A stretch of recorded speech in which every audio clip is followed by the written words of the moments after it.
Hi, Mr. Saunders. How are you? Okay, I guess. Okay, hello. Well, once again, I have to tell you that about the confidentiality agreement that we have. Everything that we say during the session stays between me and you, unless something you happen to say will harm either yourself or other people. Then I will have to tell my supervisor. Okay. Okay. So how since our last session, how have you been doing? Anything happen? Well, I had a hard time getting an appointment. It took my son forever to tell me what his schedule is so that I can make an appointment here. Okay, so you got that all figured out, I see. You're here. I'm happy that you're here. This week. So let's move forward then.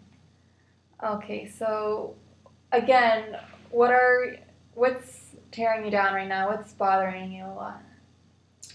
Well, my wife is always on my back telling me that I need to get out of the house. And I just want to stay home and watch the game.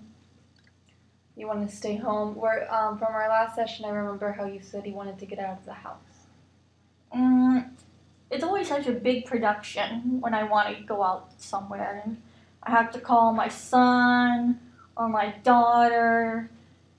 And God forbid I have to get my wife to drive me somewhere.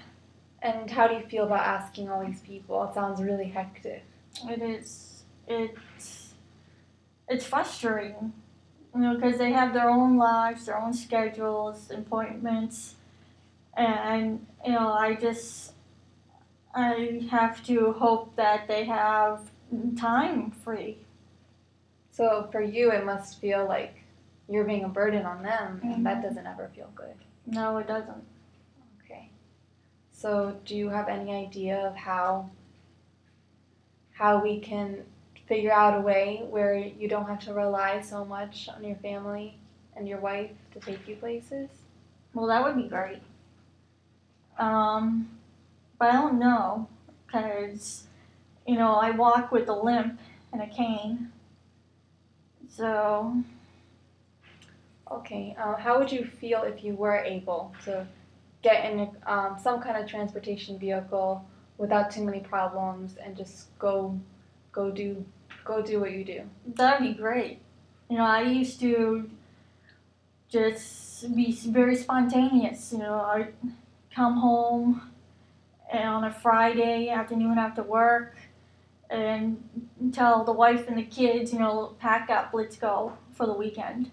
And we'd go, and we'd go to Vermont, go fishing, camping, and had a nice time. And now it's it's gone.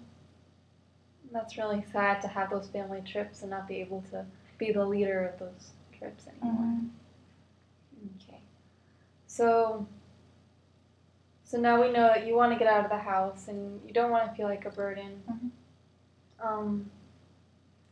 Have you thought of what is one step you can do to try to achieve that? I guess more physical therapy, but I don't think I'll ever get the full use of my leg back. Are you seeing your physical therapist now? Yes. And how is that going? It's hard. I feel they expect more from me than I can do. Okay, and what do you mean by that? Well, they make me do 20 leg flexes, stuff like that, and by the time I leave, my leg's very sore and my balance is worse. So you feel like the therapy is making you feel worse? Yes. Okay. And that's because you feel like they're giving you too much exercising to do that's straining your muscles? Have you ever, what do you think you can do during those sessions to make your therapist aware that you're suffering after you do your exercises? Well, I guess I need to speak up. I'm not a complainer. I'm not the type that, it was oh, my leg, it hurts, we gotta slow down. I'm not the type to do that. Why would you feel, by telling your therapist that it hurts, slow down, why would that make you feel uncomfortable? I guess just admitting it hurts because I don't like to admit that. I mean, I like to pretend nothing happened, I guess. Yeah, that's really hard for all of us to admit that we're struggling through something. We don't want anybody to know because if we do, then they just see our weakness and. Yes, that's how I feel. Yeah. So what's one small step you could take to overcome that and to not feel so, to not feel that by speaking up you would be admitting that maybe something that is going on in your life or that you're doing isn't the best? Well, I guess maybe I could talk to the physical therapist alone. Maybe. Okay, that'd be better. Like not in the gym with the other people. So this is a group therapy session? No, it's individual, but it's in a regular gym, so there's other people on the equipment. Okay, so you don't want to make a scene and individually talk to your therapist.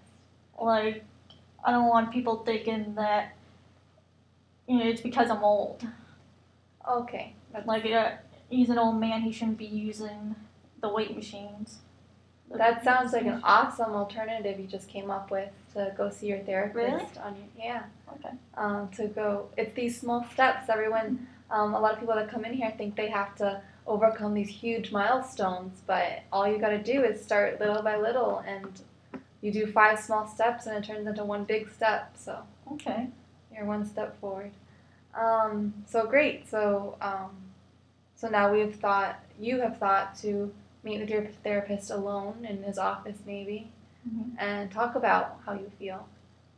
And how do you feel like your therapist would respond to that? Well, I guess he must hear it from other customers. I mean, clients, I guess. Yeah, I'm sure he does. He deals with all kinds of people. But, so what does that make you? He hears it from other people, so obviously it's not just you. So have you ever considered that maybe that you're not the only one going through these issues, and it's okay to feel like it's too much or that you need to slow down because other people have felt it too, and it's not just you. I don't know. A lot of times it feels like it's just me. Okay. Like it feels like it's my fault. Okay, and how would you go about not feeling like everything was your fault? I guess being able to regain some of the mobility that I lost. Maybe. In terms of your own mentality and feeling like a burden and feeling like you're putting people down? I don't know. I think that would be really hard to change because, I try to, every time I see my son now, it's because he has to take me somewhere. Same thing with my daughter. It's like we don't do anything together as a family for fun anymore. Okay, so how many kids do you have? 2? Two. Your son and your daughter, and they're the ones that take you out? Yes. Okay, have you looked at any other solutions since we've last met on other alternatives to get to places? Not really. No? Okay, would you like to offer some solutions that I found in my research? I guess. Okay, well, me and you can work on this together, and we could educate ourselves together about this issue, but I know that we mentioned the possibility of taking the bus. How would you feel about that? What kind of service, or if it's not your son and daughter, and if it's not your own car, what other form of transportation do you favor taking? Well, once in a while I used to take a cab to the airport. The cab? Okay, that's good. But they charge so much, it's like a ripoff. I ain't giving them no more of my money. Oh, yeah, they could be so expensive sometimes. I try to never take them. But have you looked into what your insurance provides? Because I'm aware that some insurances provide transportation that comes right to your door, and depending on your insurance, it's either a low fee or no fee at all. I don't know about that. It's so confusing, all those policies and deductibles and what they cover and what they don't cover. It's don't know where to start. Okay, what would make you feel less, what's the word? Less skeptical of it? What would make you feel like, how can you contact those people and figure out your policy without feeling the way that you are? Like, I guess knowing the right person to contact, okay, someone that could walk me through it. okay, that's perfect. We all need help sometimes, and you just did it again. You asked for help, and you're looking for other alternatives to have people help you. Just like you sought help from your therapist to slow down, again, you're seeking help, and I think that's really coming along. So that's very good, Walter. So definitely trying to find someone for help. Have you ever thought of asking your kids, maybe if you don't want them driving you everywhere, maybe help you with your insurance and figure out what they cover so you no longer have to call them all the time? Well, my son, he's not really the brains of the family, so I'm gonna go to him. And my daughter has her hands full with her kids, so I don't really want to add more because she works and she takes care of the kids. Okay. So, do you have any people in your community, or before you said you would get out, what kind of activities would you do? Fishing, go to the baseball stadium, go to the racetrack, Okay. bet on horses. And did you go to those activities alone or with friends? Sometimes alone, sometimes with my son. Okay. I used to take my daughter when she was little, but she don't like it anymore.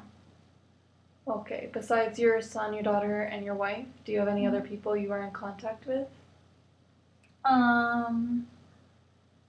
I have some old buddies from work. We still get together for a beer every once in a while.